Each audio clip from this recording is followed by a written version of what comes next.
యెహోవా, మేము పాదము పెట్టిన చోట్లెల్లా మమ్ము ఆశీర్వదించితివి. మా తండ్రి అయిన దేవుడు మాకు తోడై ఉన్నాడు. నా దేవా, నా తల్లిదండ్రుల దేవా, పిల్లల దేవా, మా మధ్య న్యాయము తీర్చుము. నీ దూతలను పంపి మాకు సహాయం అందించుము. శత్రువుల చేతిలో నుండి మమ్ము తప్పించుము. మా శ్రమ దినమున మాకు ఉత్తరమిచ్చి మేము వెళ్ళిన మార్గమున తోడై ఉండిన దేవా, మా హృదయము మీకు అర్పిస్తున్నాము. ఆమేన్. యెహోవా, ఇదిగో నేను నీకు తోడై ఉండి నీవు వెళ్లి ప్రతి స్థలమందు నిన్ను కాపాడుచు ఈ దేశమునకు నిన్ను మరల రప్పించదనని వాగ్దానం ఇచ్చిన దేవా స్తోత్రం. నిశ్చయముగా దేవా, నీవు మా యందున్నావు. యెహోవా, నా శ్రమను చూచి ఉన్నావు గనుక నా భర్త, నా పిల్లలను వాళ్ళని మార్చివేసితివి. స్తోత్రం.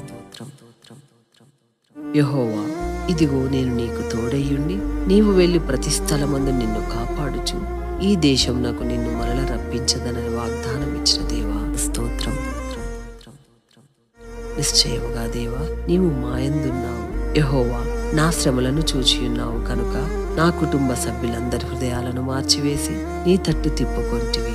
ఆమేన్. యెహోవా, నీవు మమ్మను బహుగా ఆశీర్వదించిన గనక మేము గొప్పవారమైతిమి.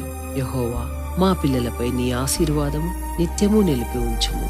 భూలోకంలోని సమస్త జనులు నా పిల్లల ద్వారా ఆశీర్వదించబడదనే వాగ్దానం చేసితివి. మేము మా పిల్లలు నీ ఆజ్ఞలు, కట్టడలు, నియమములు గైకొనేలా చేయము.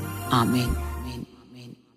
ఆకాశం యొక్క దేవుడును భూమి యొక్క దేవుడనైన యెహోవా, మా తల్లిదండ్రులను, మా కుటుంబానికి, మా సంతానానికి ఈ దేశం నిచ్చెదనని ప్రమాణం చేసిన దేవా, నీ దూతలను మాకు ముందుగా పంపి నీ కృపను, సత్యమును మా ఎడల చూపించుము.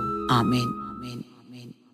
యెహోవా, నీవు మాకు యెహోవా ఈరే చూచుకొను దేవుడవై ఉన్నావు. నా సంతతి తమ శత్రువుల గవిని స్వాధీనపరచుకొందునని చెప్పిన దేవా స్తోత్రం. అన్ని విషయములలో మా పిల్లలను ఆశీర్వదించుము. యెహోవా, నీవు మా ఎడల నీ కృపను, సత్యమును చూపుట మానలేదు. నీవు ఆశీర్వదించడం వలన మేము గొప్పవారమైతిమి. ఆమేన్. దేవా, నన్ను భయపడకుము, నేను నీకు కేడమును, నీ బహుమానం అత్యధిక మగునని చెప్పిన దేవా స్తోత్రం.